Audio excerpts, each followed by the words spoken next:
You send the email, then you call the person to tell them you have sent them an email. You call again to find out if they received the email. You call again to find out if they read the email. You wait 2 hours, 4 hours, 3 hours, 24 hours, 1 day, 2 days, 3 days. You send a text message politely asking for a response. You call again reminding them to respond to the email that you sent 4 days ago.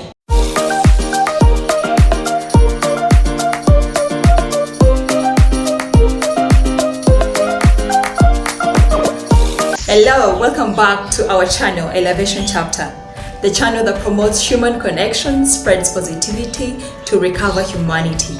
My name is Nelly O.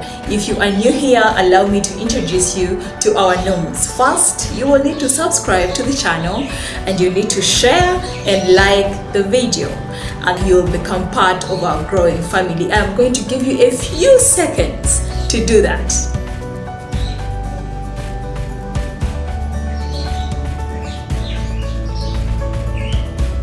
Okay, today we continue with our communication series, and in this video we are responding to a few questions that came from our last week's video, starting now.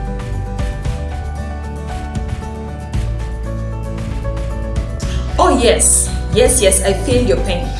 You want to have a balanced conversation, but unfortunately you are in a company of a compulsive talker, or what you would call a talkaholic. These people talk too much, which eventually goes beyond the bounds of what is considered to be socially acceptable.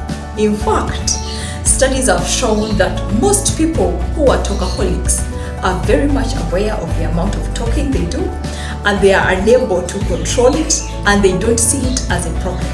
Let me suggest 2 ways to approach this. 1. Quickly help them to land the plane. What do I mean? After following a pattern of their conversation style and grouping them as a compulsive talker, then the next step is for you to be sharp and start formulating the end in your mind to help them land the plane. So ask to interrupt and draw the point home. Basically, land the plane as soon as possible in an interesting manner that they will not get to suspect you. And go on, compliment them to make them feel good and well understood. Number 2, interrupt between breaths. We all know that moment when one needs to catch a breath during a conversation. That's one of the reasons you ought to be present in the moment to save yourself.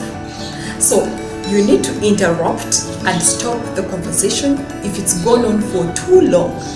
It doesn't damage to be open to someone whom you have been listening to for more time than you have to spare and more than you want to give away, that you're really sorry, but you have to continue this conversation later since you are running late to focus on yet another activity.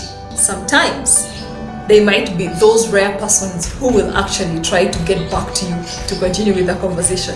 But at that moment, the good news is that you have all the right to protect your boundary. So simply say, oh no, I am sorry, unfortunately, I'm caught up at the moment. I cannot have this conversation. There, you won't sound rude, neither will you make them feel bad. And if it's not a fun conversation, after interrupting, tactfully change the topic.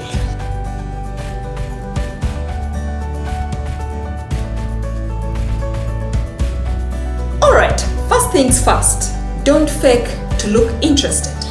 Be real. Remember in our previous video, we talked about realism in a conversation. If you fake, you are giving a wrong impression to the person, and you will most definitely hear them talking about the same topic with you next time because they think that you enjoyed it the first time. So please do yourself a favor and be real, be you. But how do you do it? 1, you can change the topic tactfully.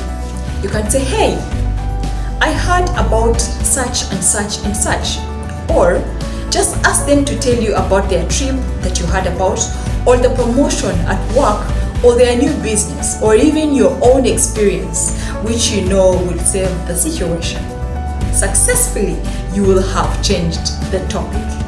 2, you can excuse yourself. If you happen to be at a restaurant or a relaxed kind of environment, excuse yourself and head to the lavatory. Stretch out as long as you like and get back ready to change the topic immediately. In case you are not interested anymore in that conversation, then come back ready to drop a line like, oh, I have remembered that I have to leave early to catch up with the next activity, and then you leave. In other words, stop torturing yourself emotionally while pretending to be interested. It's exhausting faking a smile, faking laughs, and faking attention at most. Not easy at all.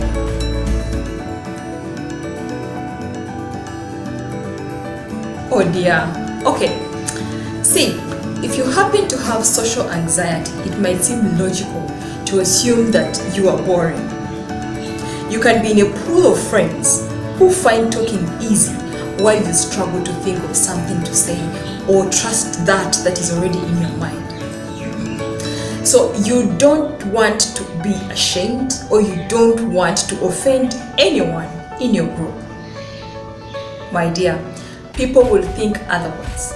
People might think that you're arrogant or that you're too dense, yet you are the sharpest in your circle of friends. So first, don't believe that you are boring. No one is boring. We all have different interests. The challenge here is the social anxiety, which is just in your head, by the way. But remember, you are neither what you were yesterday nor what you will be tomorrow. You are what you feel you are at this moment. So if what you feel right now is confidence, then confidence is what you become. So what you need to do is decide now and say you are an interesting conversationalist and get on. Or you can as well start off with a few things like perfecting your one-on-one conversations. You can start contributing to the conversations and stop debating on whether you need to say what you need to say that is in your head or not. Just say it. And then also, you have to read widely to boost your confidence on whatever you want to share. Practice elaborating so you can transition from just giving responses in one line or 2 words or 3 words. Start being detailed. For example, if I say, hey Nelly, why did you cut off all your hair? Instead of I wanted it that way, you can elaborate and say, I wanted it that way. You know how the weather has been of recent? Too hot. I needed to enjoy my shower time. The other person gets more options to continue with the conversation.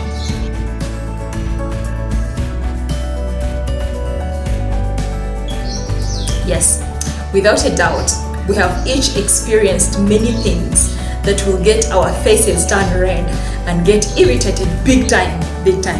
But one of the top offenders, both in the corporate and non-corporate environments, is of late, there is an adopted pattern to follow if you happen to send an email. Let's say you have a meeting with someone and finally conclude that you need to send an email to that effect of the conversation. Or maybe you might not have had a meeting, but what you're working on requires you to send an email to a particular person. This is the unfortunate adopted pattern. You send the email, then you call the person to tell them you have sent them an email.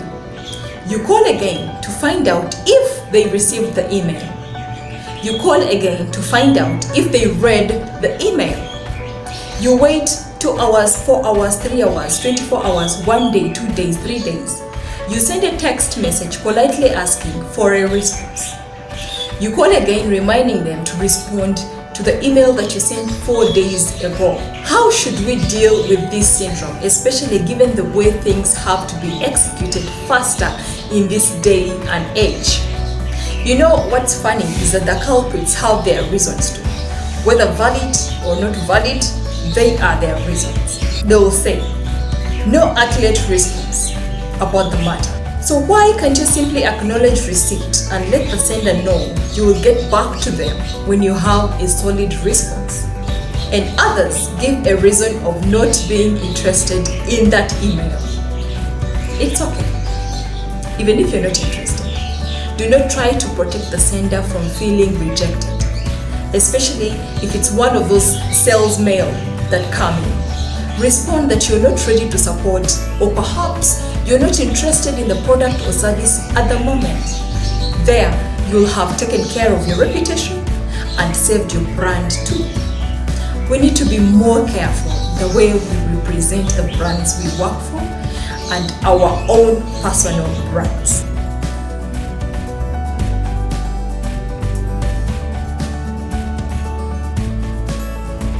Like I mentioned at the beginning, we are answering the questions that were sent in by some of you. If you still have questions about the previous video, please send them to us using the email in the video description below. Or you can as well drop them in the comment section below, then we shall be responding to your questions. Today, we hear from Truman Capote. He says, "A conversation is a dialogue, not a monologue. That's why there are so few good conversations due to scarcity. Two intelligent talkers seldom meet." So the question is, are you among the scarce intelligent talkers?